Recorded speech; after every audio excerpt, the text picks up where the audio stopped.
Yeah, I had a feeling it wasn't going to be 55 in here. 46. I mean, I could close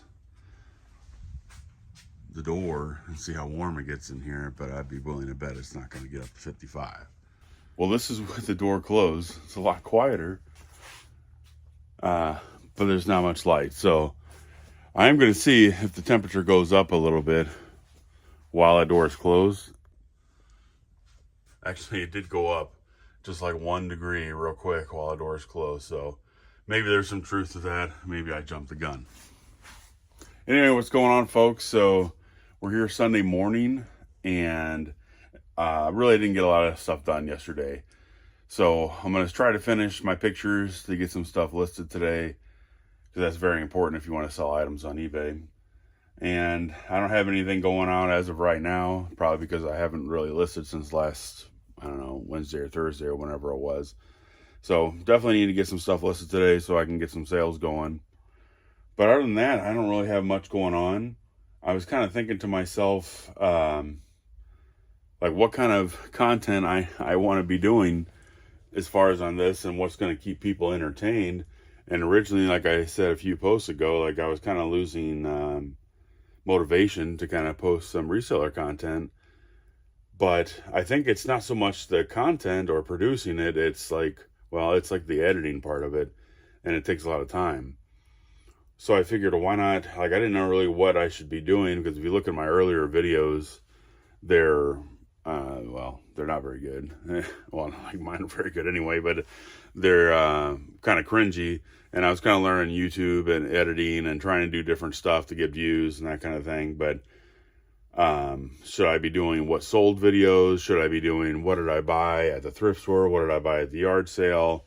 Should I be doing like informational videos? But then I thought, why don't I just do what I do and then just record whatever I'm doing, and you guys can just get what you get.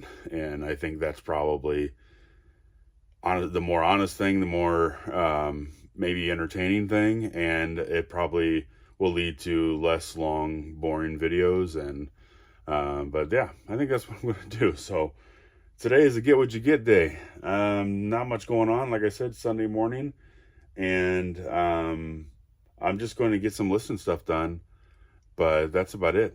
So thanks for watching here, and let's get started. Here's the rest of the shirts that I had at Goodwill, because I got a Goodwill the other day. So I'm going to pull these over here, and I'm going to get these listed. They're pretty much all dress shirts. And when I get done listing a dress shirt, taking the photos, I wrap it up and everything, and I put it in a tote that I'm going to store it in, which I talked in my last video as far as like SKUs and making sure I inventory them correctly. I like using those plastic, you can kind of hear them, those clear plastic things to store the shirts in. It just helps them keep them nice and neat, and dust off them and dirt off them or whatever. And then when I ship them, I just slip them into a poly bag, and it's so super easy. But I need to bring some more. I have some more at home. That's why I have these sitting out on this, because I got to put them in some plastic. But same deal with these. I'll probably get them listed, and I'll fold them up nice and neat, then I'll set them aside. But then when I get back here, I'm going to need to put them in those plastic things.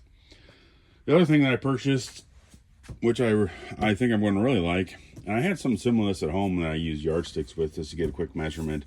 But this is like a drafting mat, or yeah, I don't know what else you would call this, but it's just basically a mat. It's about 17 inches long, I think. Yeah. And I can just quickly set my package down, whatever I'm shipping. So if I was just shipping this box, I would put it down in the corner right here, and I can quickly see what the measurement is. It's like, okay, so we're 14 inches here, then what is it up top? So I would say that's like 10 and a half or whatever. So it's just a quick way, and then I would switch it around to get the height or whatever. So you'll see me using that a lot. I'll just put something down here real quick, that way I can get a quick measurement up top, the quick length, and then I'll flip it around and get the width. And this will be very handy whenever I'm doing my shipping and everything in this area right here. So that's pretty cool. Yeah, look, I have heat. Yeah, I'm not going to run that for very long. But it is nice to turn on real quick just so I can warm up my fingertips. So here's a little bit of what I do. I'll show you just how I lay some shirts out and how I do some picture taking and whatnot. So this is an Express shirt. Normally I probably would not buy Express shirts. And a little hack that I've noticed, I would say, to the natural eye, and you just saw me picking up pieces of lint off of this, to the natural eye, I probably wouldn't have saw those pieces of lint. But you know how whenever you have your camera on, and you can see the camera trying to find the right color of the shirt, and you kind of got to tap on the camera on the screen, and then to find the right color. But when it's kind of focusing and doing all that, it's picking up all these little pieces of lint. And so I was able to see it better by looking through my phone screen, basically.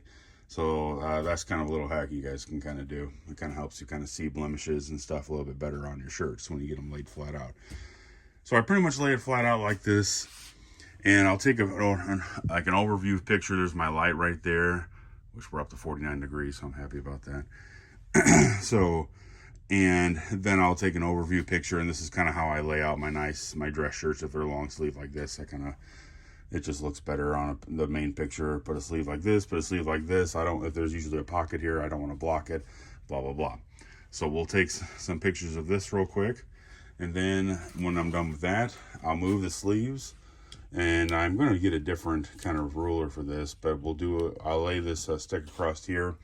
People always want to know what the pit-to-pit measurement is, so that'll let them know that. I normally don't do a shoulder to shoulder, but then I will go from the top of the collar, and I'll probably turn the shirt sideways, and so they can see how long it is, which that's what I mean. I need to get a longer than 24 inches, so because this shirt is longer than that. So that gives people a good idea of how long it is. But there you go, and then I'll show you how I fold it. All right, here is a fancy way that I fold my shirts. I do pretty much all shirts like this. So once my last picture is done on the back like this, then I will fold it. I'll take the sleeve and we'll fold it over about halfway like this. And then that sleeve, I bring it back. This is for long sleeves. If I have a short sleeve, I'll show you how I do those pretty much similar way. Do the same thing. We'll fold this over. It's a nice row here. The sleeve comes back. And then the bottom first, about halfway, and then top. And there you go. I mean, it's not perfect, but this will slip right into those plastic packages real good. Nice and neat. Look at that. Fancy schmancy, right? Boy, I'm finding out all kinds of new stuff today. Well, kind of new to me. This hasn't really happened to me before. But here's a kind of another little tidbit of information to kind of help you find some stuff when you're out thrifting or at yard sales and you know what you're buying. But I thought I was buying a men's shirt. This is actually a women's shirt. Let me show you how I figured it out. Well, if I would have saw the tag correctly in the store, I would have figured that out. But I did figure it out a different way. So this is a Brooks Brothers shirt. And when I saw it in the store, I saw Brooks Brothers, but I saw that 6. And at first glance, I thought it was an S for small. And I thought, well, I normally don't buy small kind of dress shirts because they're kind of hard to sell. But this was only $1.37, so I went ahead and picked it up because it's a nice Brooks Brothers shirt. But this is actually a women's shirt. And obviously you know that now because you can see the size 6. There's, number sizes in men's clothing. But I didn't see that in the store. But when I was buttoning the shirt, I'm like, these buttons are on the wrong side. And then it dawned on me, wait, that's right. Because I thought I was dealing with a men's shirt just a few minutes ago. But women's shirt button, if you're facing it, from left to right. This is a men's shirt that I have right here. Men's shirt button when you're facing it from right to left. See that? I don't know if you guys ever paid attention to that. Women's shirt, you're facing it, it buttons from left to right. Men's shirt, when you're facing it, it buttons from right to left. That's about all I have for you guys today. I appreciate you guys taking the time to watching the video. If you have any questions or anything, you can leave them in the comments and I'll probably answer them in a video. But I appreciate your time. Give me a like and follow. Give me a subscribe or whatnot, and we'll see you on the next one. Thanks, guys.